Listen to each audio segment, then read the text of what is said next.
السلام عليكم ورحمة الله وبركاته أخياري ملك استو أدونك أكا جوجتان وإن السلامي مقعيقو وانسرا حسن علي هالكاد نقدا ونايسان ونسر السوم شو إن حياة بدن أيا كبرتين نسر السوم كلا سعطان سيدي برنامج كانولوشا عنتر كرينتا وعي قلينتا يمركز دينا كهذا النهر مركا ومهم إن هرمركا يوحترك بالشدين لغا هالسي أن كل جنا هرمر وقارنا وقلبي وناكسنا أوهلنا دونك أنا ولا ترتنا adduunka waa muhiim in la is dhiirigeliyo maanta hadaa aragtid walaalka ay ka jabantahay ama walaasha ay ka jabanta waa inaad dhiirigelisaa asxaabteeda snapchat-ka markasta qoraalada xitaa soo geliyaad waxay markasta igula taliyaan inaan kasoo hadlo barnaamijka nolosha barnaamijkan haddana inaan ka hadlo waxa igu kalifay waxaan arkay dadka inay aaminsan yihiin in qofka wanaagsan kali wanaag uu dhasho adduunyada waxa waa isku dhex darsan tahay ma ahan keena xunna aan maanta dhan xumaantiisa aan sheegno keena wanaagsan inaan maanta dhan wanaagiisa aan buubuunino kan xun waa la dhiirigeliyaa waxaa la dhahaa waa samayn kartaa waa yeeli kartaa waa isbedeli kartaa si uu ilaahay u waantoobo marka insha Allah barnaamijka aan weegan kusoo qaadan doono ayaa waxa uu yahay waa bedeli kartaa taariikhdaada hore ay dadka ka aaminsanayeen qof walba oo adduunka wax xun soo sameeyay ama wax wanaagsan soo sameeyay still hada wax xun soo sameeysan taariikhdaada bedeli kartaa qof wanaagsan waa iska dhigi kartaa hadii wax wanaagsan aad sameeysan wixii wanaagsan aad sameeyso wanaagiisa ayaa badanaysa marka waa bedeli kartaa taariikhda hore ay dadka ka aaminsanayeen hadii aad lahayd dabeecad xun dabeecad qalafsan dhaqan bulshada Soomaaliyeed ama diinteena ama dhaqankeena ay soo ogolaan sameyn jirtay waa bedeli kartaa waxaan ku bedeli kartaa in aad la timaadid maskax diyaar u ah in ay isbedesho marka qof kasta oo wax xun sameeyay ama qof kasta oo dhibaato soo mar uu ka gudbi karaa hadii aad naftaada aadan dhihin waxaan waa ka gudbi karaa oo wax wanaagsan ayaa u gudbi karaa way kugu adkaanaysaa waxay kugu adkaanaysaa marka hore waa in aad aamintaa naftaada waxaan aad sameysay oo qaladaad ah inaad salaada ilaahay tukatid ilaahay isku xirtid ilaahay aad baridid oo ilaahay waxaan ka gudbiyo oo wax wanaagsan uu kugu gudbiyo waa wax aad u wanaagsan waana muhiim bay'ada aad ku nooshahay inay ku dhiirigeliso waa in marka hore aad ilaahay isku xirtid moora ilaahay isku xirtid moora wax wanaagsan aad heshid waxa kaloo muhiim ah qof kasto Soomaaliya oo videogan daawanayo waxaan ku dhiirigelinayaa in hadii aad aragtid qof walaalka oo ilaahay si kala ka dhigay in aadan ku qaynin waxa uu yahay u sheeg in waxa uu sameeyo uu yahay wax qaldan laakiin uu ka gudbi karo hadii uu kasto wanaag ah waxay ka imaadaan bulshada wax xun hadii aad aragtid qof sameeynaya ha ku dhiirigelinin waxa arkaysaa gabar waxaan sameynayso gabdhaha dhanka leexanaay no ina ka leexatid maahan waa ina dhiirigelisaa waa ina u dabacsanaata waa ina qalbi wanaagsan tustaa si ay kugu dayto laakiin hadii aad ka carartid oo aad kaligeed karigtid waxa laga yaabaa inay raadsato dad ayadoo kale ama dad asagoo kale ah waa muhiim qofka walaalka oo waxaan sameynayo asaga ma sameyneen dan ayaa u geesaa laga yaabaa sheedaan inuu qurxiyo laga yaabaa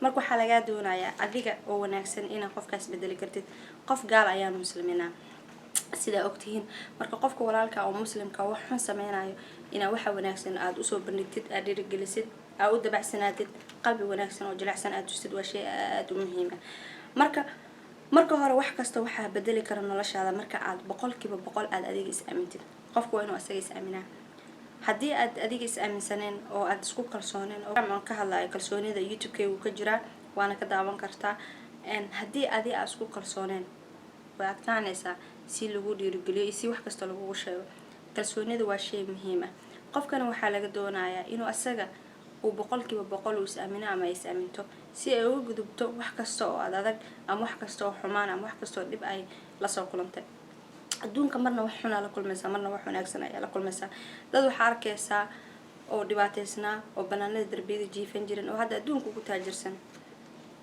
أول هرانا $1 إلى $2 لسين جري wax ku cuni jireen maantana malaayiin haystaan macna waxaas dhan way ka gudbeen hadii aad timetable cusub ama schedule cusub aad la timaado naftaadana aad ka dhaadhiciso in waxaan aad ka gudbi kartid waa ku gudbi kartaa waa in aad maskax nadiif ah la timaada sidoo kale waxaan rabaa in aan qof kasto Soomaali u sheego qof walaalka oo hadaa aragtid wax si ka yihiin ha ku caynin qof waxa arkaysaa wax si ka yihiin kii waxa si ka aha ama tii fudfudeed ina ku caysid ma ahan qof binaadan waxa ina ku caysid ma ahan waxa laga yaabaa biraade ina kugu soo noqoto ama awlaadaada ay ku soo noqoto haddii aragtid qof dhibaataysan ama qof fudud ama qof sidaas kale ahayn ka xumaanin waa in aad niyada u dhistaa aad dhiirigelisaa aad ahda waxaan waa ka gudbi kartaa waa sameyn kartaa aad bedeshaan noloshiisa ama nolosheeda.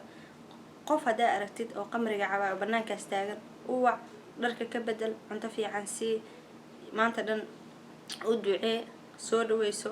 waxaa laga yaabaa ilaahay inuu soo hadeeyo oo ilaahay wadada wanaagsan uu kusoo rido. marka taas waa shay muhiim anaga inaan is dhiirigelino waayo, anaga inaan is caynin, anaga inaan is dhibin, anaga inaan is fadeexeynin. fadeexada ma fiicno. waxaa leeyahay moor aa ceebaha dadka aaraadis adna moor lagu maqan yahay. marka waxaan dhan waxaa u sameynaa waxay tahay dad badan oo waxaa arkay dadka ku mashquulaayo, dad badan waxaa arkay dadka xamanaayo, dadka badan waxaa arkay dadka dhibaatadooda iyo ceebahooda la raadiyo. dadka ceebahooda lama raadiyo, adba ceebaa leeyahay, aniga nasra ceebaa leeyahay. haddii laakiin ceebaha dadka aan ku mashquula ana ceebahayga waa lagu mashquulaya, banaankaa lasoo dhigaya. laakiin haddii aan wax kasta aan clean ka dhigo oo hadda wax qaldan aan arka xataa qofka haddaa u sheegi karaa u sheega, haddii kalena aan dan iyo heen aan kasii dhaqaaqo. waa muhiim qofka bini'aadanka inuu socodno ku mashquulin, naftiisa iyo waqtigiisa uu ka faa'iideysto. waqtiga maanta adi aa haysto qof ma haysto. caafimaadka maanta adi aa haysid dadaan haysan isbitaallo ku jiro. farxadda maanta hadda video ku duuba aan idinkugu sheekeena dadaa haysanin aan hadli karin isbitaallo mashiino ay ku xiran yihiin. marka qofka waqtigiisa inuu ka faa'iideysto waa shay muhiim ah. waqtigan waxaa uga faa'iideysan kartaa markaad waqti gelisid naftaada, tiisa daryeela ayaa tu kala ku daro. marka waxa qofka kali bedeli kara waxa waa markuu tiisa aaminsan yahay inuu wax asaga naftiisa ay ka qaldan yihiin. anigaana sare wax badan ayaa ka qaldan. haddii aan rabo inaan nafteeda wax badan ka bedelo waa in waxa duleelaha iyo meelaha iga banaan inaan buuxiyo. waa inaan nafteeda waqti geliyaa. waqtiga kuu soo har waa inaan naftaada waqti gelisaa. sidoo kale gabdhaha walaalaha ah gabdhaha kale walaalahood ku mashquula inaysan ku mashquulin. gabar walaasha inta ku mashquul lahayd aditaada ku mashquul. adaa wax badan ay ka qaldan yihiin, aniga ayay wax badan iga qaldan yihiin. in aad naftaada la saaxiibtid waa oo naftaada aad waqti gelisid oo maxay heedo waxa ka maqan aad garan kartid, waxa aan ka maqnayn aad garan kartid. waqtigaagana uu ku yahay shay qaali ah. haddii waqtigaaga aad ka faa'iideysan waysid maalinka aad duqowdid ama maalinka aad cimriga ilaahay kuu qadar aad gaartay ayaa ka shalayn doontaa.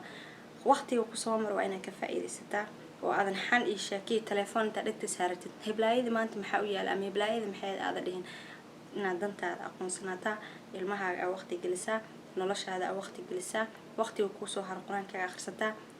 haddaa jim aadi kartid jimkaada aadaa, waa dadka ku mashquulin. sidoo kale wiilasha intaad aadi lahayd meel oo turub lagu ciyaaro inaad waqti la qaadataa naftaada, ilmahaaga waqti gelisaa, gurigaaga waqti gelisaa. haddaad guri lahayn naftaada aad waqti gelisaa. inaad dadna ku mashquulin. mashquulka badan dhibaato badan ayuu u keenaa bulshada. mashquulka badan naftaada ay dhibaato u keenayso.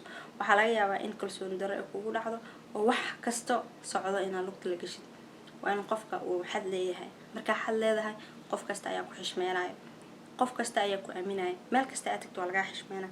laakiin haddii sida taqsigii oo kale meel kasta ku dhex dhacdid oo kii warka badnaa iyo tii warka badneed lagu dhaho sharaf darro ayaa kugu dhacayso. waa in marka hore lagu aaminsan yahay.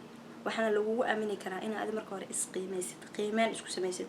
qofka hadduu chip iska dhigo waa chip, hadduu high class iska dhigana high class. se iskaga dhigi kartaa waa inaad marka hore adi isdayactirtaa.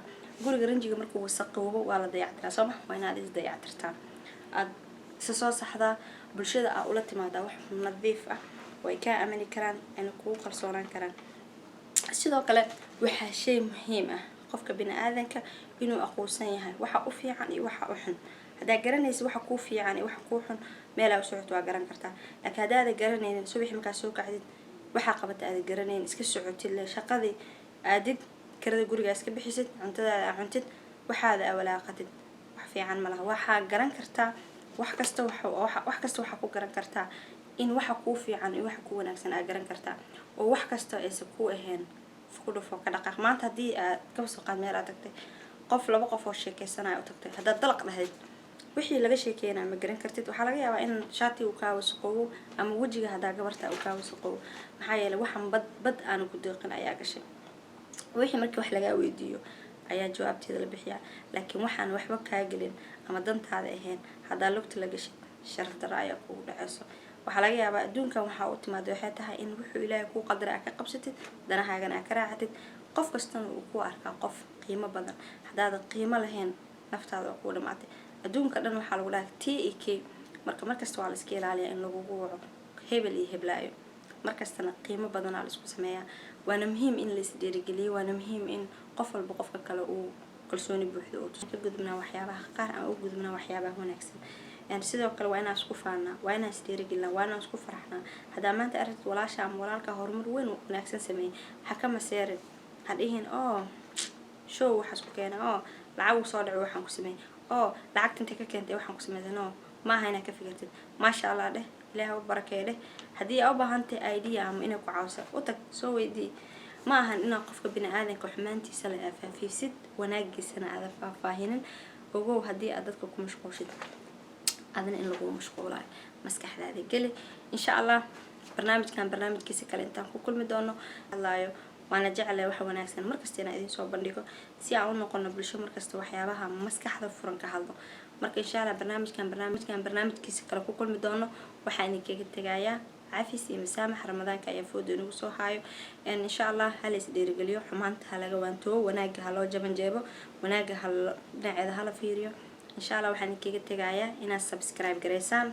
نصر الصوم لايك سارتان شير جريسان سي أصحابتي إن إيدك كنا كلا يوقف فائدة إن شاء الله وحنا سكود ديايا إن برنامج بدن أصوب اللي قدر ليه بدن يغلق بكش إن شاء الله أنا جيتين كي وحنا الله هاي السلام عليكم ورحمة الله وبركاته فضلا شير سي أصحابتاada ay uga faa'iideystaan videogiisa xiga inta ku kulmi doono ilaahay caafimaad iyo cimri dheer hana siiyo waqtigiisa kalena aan ku kulano anagoo faraxsan inta xanuunsan ilaahay caafiyo inta dhibaataysan ilaahay dhibaatada ha ka qaado insha Allah assalaamu calaykum waraxmatullaahi wabarakaatuh